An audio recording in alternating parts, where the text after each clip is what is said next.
Welcome back everyone to another video. In this video, I want you guys to know about, I'm sure you guys already know. Every morning, three charts want your attention.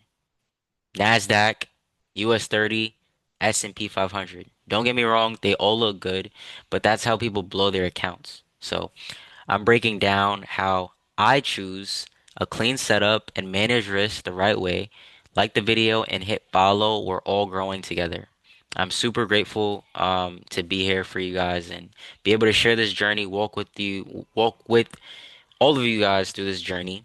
I feel like we're all in this together, and it's good to be able to share my journey or my knowledge. And I've been in this industry for about 6 years, and unfortunately, I haven't been able to get a payout yet, but that's something that I'm actively working towards. I currently have two funded accounts right now, a $100,000 funded account and a 10K funded account. Nonetheless, I'm going to get right into it though.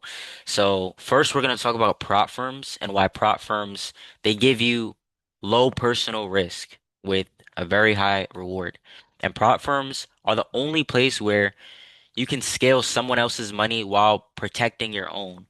Like, why not use their capital instead of your savings? Doesn't it make more sense? And most of these prop firms will, in fact, give you a refund if you get funded with them and get your first or second or even your third payout. Obviously, that's something that you have to read into. And that's why it seems like a no-brainer as long as you're consistent. So, for example, if you get funded a $100,000 account, and you've paid in order to get access to this account, 400 or $500 to get a hold of this 100K account, you happen to get funded, there's prop firms that'll send you your 400 or $500 back, right back to you, after you get funded with them. So it's simply a win-win as long as you can, show that you're consistent and obviously get to that funded stage or phase. Another thing I want to talk to you guys about is going to be drawdown. So utilizing drawdown as data.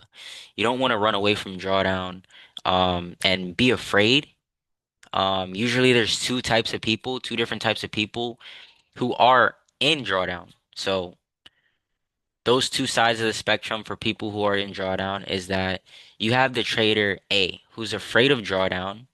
And, if drawdown scares you, then that simply usually means that your risk is too high. And then trader B usually teaches you, drawdown teaches you. And if drawdown teaches you, then that means that, your plan was right and you have a working system that you can build off of. I'm actively in drawdown right now and on my $100,000 account. And I believe it's around $4,000. As you guys can see for the people who are watching, my Instagram's @R2R, and I usually show you guys the trades that I'm participating in. If you guys have been watching and keeping up, you'll see that my account is down about $4,500, but I'm using um I'm using the losses that I'm taking as lessons, but not only that, I'm obviously still working towards getting this account back into profit. So, um another thing I want to go over is addressing why traders typically blow their accounts.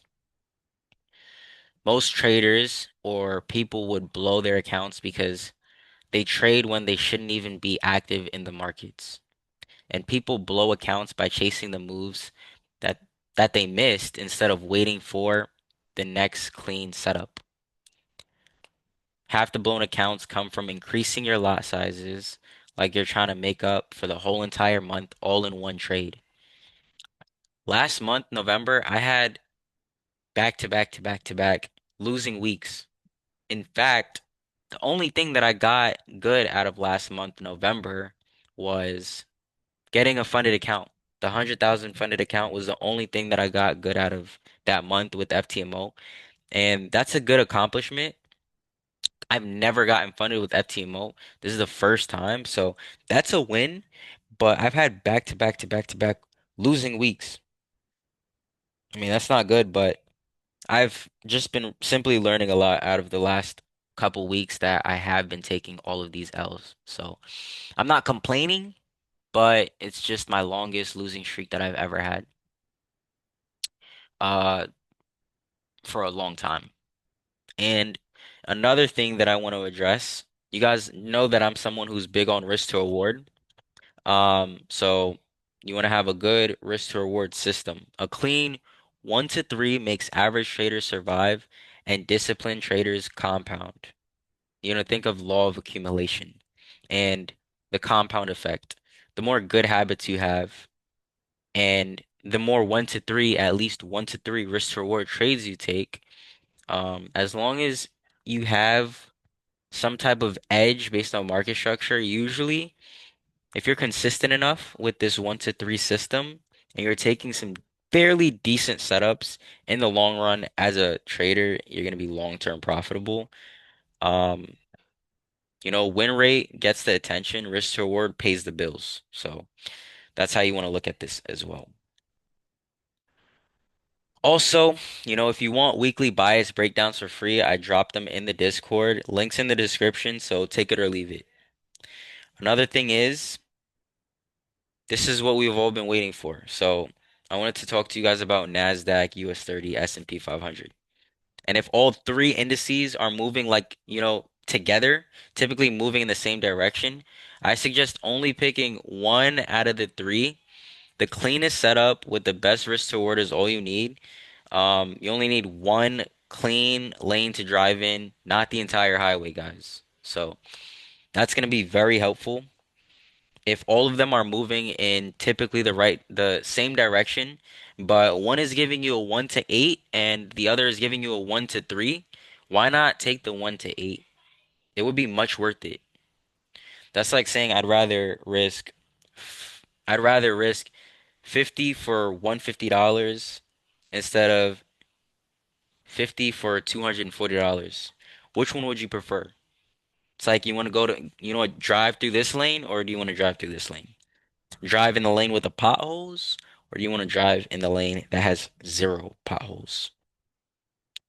Just binary thoughts, and that'll get you through. Um, Another thing, though, which might be even more important, is going to be treating each dollar you have as a working soldier. So your equity is a squad. You want to look at it as a squad. So if you look at your equity as a squad of working soldiers, you're not going to want to send your soldiers to war without a plan. So why would you send your dollars into a trade without a plan? That would make sense. Every dollar you risk is a soldier fighting for your future. So respect every dollar, deploy them with purpose and not emotion. And if you wouldn't send an untrained soldier into combat, don't send a reckless position into the market. That's unfair to your working soldiers that you have, and it's just not a good business plan. It's not a good system. It's a broken system. Um, Also, your future is realistically dependent on this. If you want to actually take it serious and have a long-term career in the trading space, then you have to get serious about how you trade and how you treat your working soldiers. So that's pretty much what I wanted to go over with you guys. If you guys have any questions, comment, like, and follow so I can um get a little bit more feedback. If you comment, give me more feedback so that I know what to make for my next video. And I'll see you guys in the chat. Thank you guys for watching.